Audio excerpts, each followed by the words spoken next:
तो चलिए अब बात करेंगे नए जिलों की, क्योंकि सवाल ये कि क्या खत्म हो जाएंगे नए जिले, क्योंकि भजनलाल सरकार की ओर से नए जिलों की समीक्षा के लिए बनाई गई कैबिनेट सब कमेटी पर विवाद शुरू हो गया है। कांग्रेस आशंकित है कि सरकार कांग्रेस के प्रभाव वाले जिलों को खत्म कर सकती है। सरकार ने भी यही संकेत दिए हैं कि जो शहर कस्बे जिला बनने के मापदंडों पर खरे नहीं उतर रहे, उनसे जिले का तमगा छीना जा सकता है। रिपोर्ट देखिए।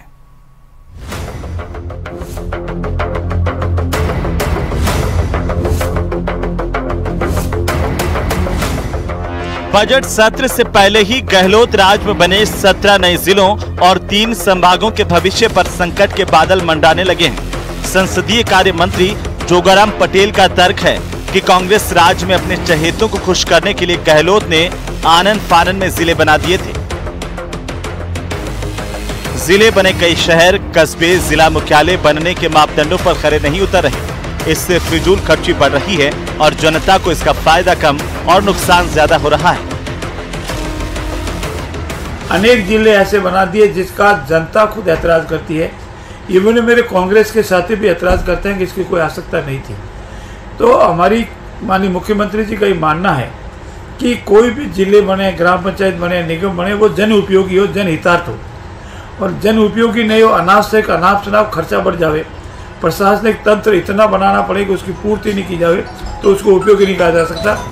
गहलोत के तत्कालीन सलाहकार बाबूलाल नागर की जिद की वजह से दूदू राजस्थान का सबसे छोटा जिला बना था, जिसमें सिर्फ 3 तहसीलें और 1 विधानसभा है। कमोबेश ऐसे ही हाल केकड़ी के हैं, तो सांचौर का एरिया भी कोई बहुत ज्यादा बड़ा नहीं है।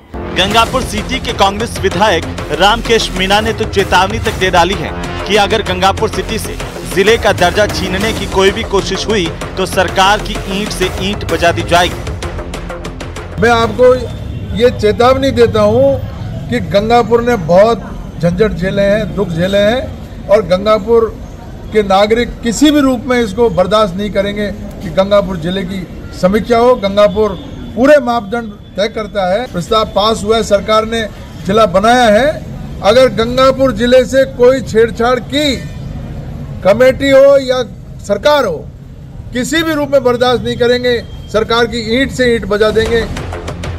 इधर बीजेपी के नेता अपने जिलों को बचाने की मुहिम में जुटे हैं। भरतपुर से अलग कर बनाए गए डीग जिले में गृह राज्य मंत्री जवाहर बेगम की विधानसभा सीट नगर भी आती है।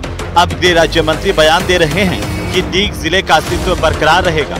बेगम तो डीग के क्षेत्रफल को और बढ़ाने तक की बात कर रहे हैं। और लोगों ने लिया डीग जिला वाजिब बना है और डीग जिला रहेगा निश्चित रूप से।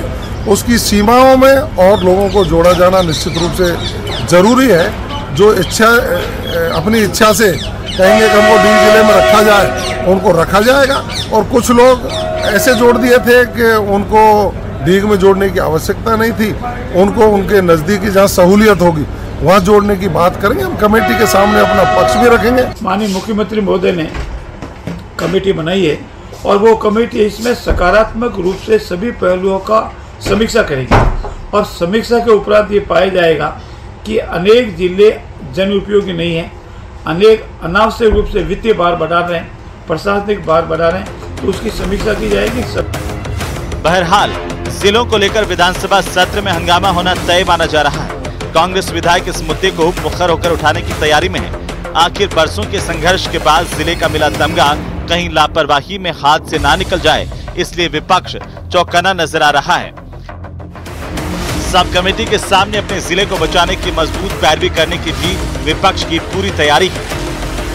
कांग्रेस जानती है कि अगर थोड़ी भी ढिलाई हो गई तो अनुपयोगी और वित्तीय और प्रशासनिक भार कम करने के बहाने सरकार उन शहरों कस्बों से जिले का दर्जा छीन भी सकती है जो सरकार की निगाह में गैर जरूरी है और जहां बीजेपी को सियासी फायदा कम और नुकसान ज्यादा है। तो वहीं एसएमएस अस्पताल प्रदेश के सबसे बड़े अस्पतालों में शामिल है, लेकिन यहां पर क्यू मैनेजमेंट अपने आप में बड़ी समस्या है। क्यू मैनेजमेंट के लिए चिकित्सा शिक्षा विभाग के अधिकारी दिल्ली एम्स भी गए, लेकिन अब तक क्यू मैनेजमेंट का फॉर्मूला यहां पर लागू नहीं किया जा सका है।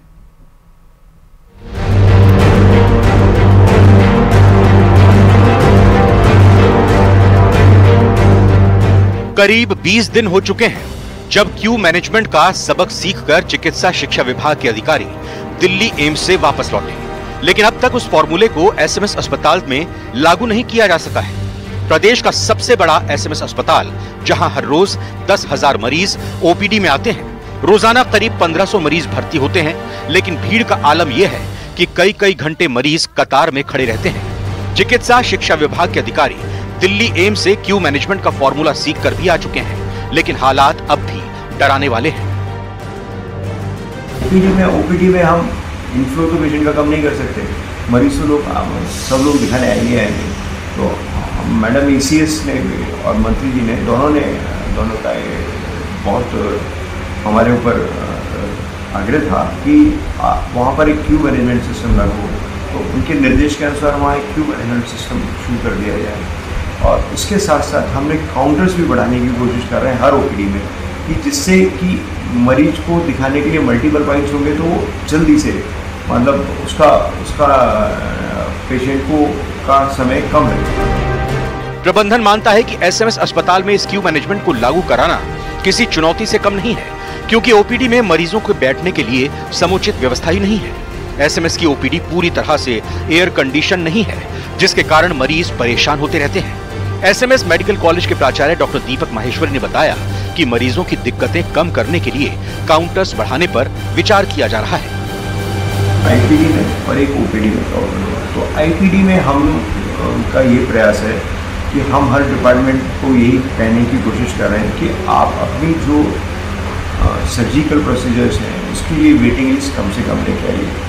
उनको मरीजों को ज़्यादा से ज़्यादा वेट नहीं करना पड़े। तो ओटीज़ की जिनकी वजह से प्रॉब्लम आती है इन्वेस्टिगेशंस की, उनकी तुरंत उपलब्धता सुनिश्चित कराने की कोशिश कर रहे हैं हम लोग। अस्पताल में मरीजों की भीड़ को कैसे कम किया जाए, ये प्रबंधन को सोचना होगा। इतना ही नहीं, इस बीच जो बुनियादी सुविधाएं मरीजों को मिलनी चाहिए उन पर भी ध्यान देना होगा। लेकिन यह हैरानी की बात है कि जिस क्यू मैनेजमेंट को सीखने के लिए चिकित्सा शिक्षा विभाग दिल्ली एम्स गया, उसको अभी तक लागू क्यों नहीं किया गया है। न्यूज़ 18 राजस्थान के लिए सौरभ गृहस्थी की रिपोर्ट।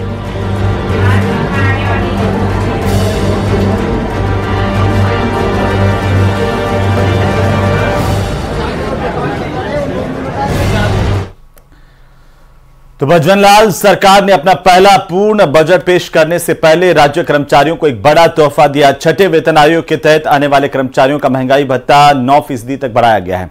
वित्त विभाग की ओर से इसे लेकर नोटिफिकेशन जारी कर दिया गया है। इसके मुताबिक महंगाई भत्ता 230% से बढ़कर 239% करने का ऐलान किया गया। यह बदलाव 1 जनवरी 2024 से लागू माना जाएगा। ऐसे में 1 जनवरी से लेकर 29 फरवरी की अवधि के लिए महंगाई भत्ते में वृद्धि की राशि राजस्थान सरकारी सेवक सामान्य भविष्य निधि नियम 2021 के प्रावधानों के मुताबिक जीपीएफ खातों में जमा की जाएगी। इसके साथ ही नकद भुगतान 1 मार्च से स्वीकार्य होगा, यानी कि मार्च 2024 माह का वेतन 1 अप्रैल 2024 को देय होगा। इससे पहले लोकसभा चुनाव से पहले सरकार ने राज्य कर्मचारियों के महंगाई भत्ते में 4% की बढ़ोतरी करने का ऐलान किया था। इससे 8 लाख से ज्यादा कर्मचारी और 4 लाख पेंशनर्स को सीधा लाभ मिला था। इसके साथ ही कर्मचारियों को दिवाली बोनस देने का रास्ता भी साफ हो गया था।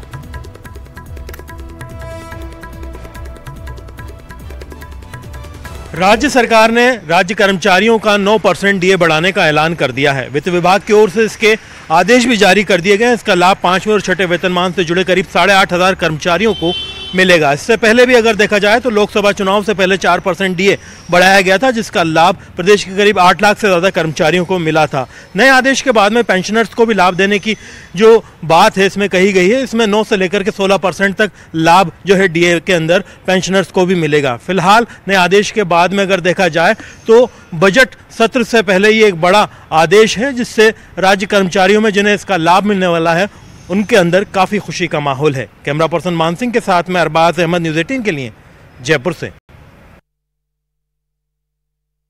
वहीं टोंक में मुख्यमंत्री भजनलाल शर्मा के दौरे से पहले तैयारियां की जा रही हैं। कृषि मंडी में आयोजित होने वाले प्रदेश स्तरीय कार्यक्रम में मुख्यमंत्री 65 लाख किसानों को किसान सम्मान निधि की पहली किस्त वितरण करेंगे। 30 जून को मुख्यमंत्री के कार्यक्रम को लेकर प्रशासनिक अधिकारी तैयारियों में जुटे हुए हैं। मंडी के पास ही खेल स्टेडियम में हेलीपैड का निर्माण किया जा रहा है। हेलीपैड और सभा स्थल के बीच में चंद कदमों की दूरी है। मुख्यमंत्री का यहां पर संबोधन होगा। सीएम के कार्यक्रम से पहले जनप्रतिनिधियों अधिकारियों के दौरे हो रहे हैं। जिला कलेक्टर और एसडीएम ने आकर के व्यवस्थाओं का जायजा लिया है। इससे पहले मंत्री गौतम दक भी यहां पर कार्यकर्ताओं के साथ बैठक कर चुके हैं और जायजा ले चुके हैं। मुख्यमंत्री भजनलाल शर्मा 30 जून को टोंक आएंगे और टोंक में राज्य स्तरीय कार्यक्रम के दौरान किसान सम्मान निधि का वितरण किया जाएगा। प्रदेश के 65 लाख किसानों को पहली किस्त यहां से दी जाएगी और मुख्यमंत्री के दौरे की तैयारियों को लेकर के आप देख सकते हैं खेल स्टेडियम में हेलीपैड बनाया जा रहा है और ये खेल स्टेडियम में हेलीपैड के ठीक पास में जो कृषि मंडी है, कृषि मंडी और कृषि मंडी के ठीक पास में ये स्टेडियम, दोनों के बीच में कुछ दीवारें थी, उन दीवारों को तोड़ करके कृषि मंडी में जो सभा होगी वहां और ये स्टेडियम में PWD जो है वो इसके हेलीपैड बनाने का काम है वो युद्ध स्तर पर जारी है। 30 जून को करीब 11 से 12 बजे मुख्यमंत्री यहां उतरेंगे और उसके बाद में प्रदेश स्तरीय कार्यक्रम होगा जिसमें 65 लाख किसानों को किसान सम्मान निधि की पहली किस्त 1000 रुपए किसानों के खाते में सीधी डाली जाएगी। उसको लेकर जिला प्रशासन और बीजेपी के जो तमाम पदाधिकारी है वो तैयारियों में जुटे हुए। जिला प्रशासन है वो हेलीपैड बनाने से लेकर के सभा स्थल पर किस तरह का पंडाल रहेगा, किस तरह का मंच बनेगा, वो सारी तैयारियां कर रहा है। और वहीं बीजेपी के नेताओं का लगातार दौरे हैं वो हो रहे हैं। मंत्री गौतम कुमार दक एक दिन पहले यहां आकर के गए और बीजेपी के पदाधिकारियों से बातचीत करने के बाद उनको दिशा निर्देश दिए कि किस तरह का कार्यक्रम होने वाला है। जिलाध्यक्ष अजीत मेहता है वो पूरी मॉनिटरिंग कर रहे हैं और 30 जून को मुख्यमंत्री का यहां टोंक में कार्यक्रम होगा। न्यूज़ 18 राजस्थान, दौलत पारिक, टोंक।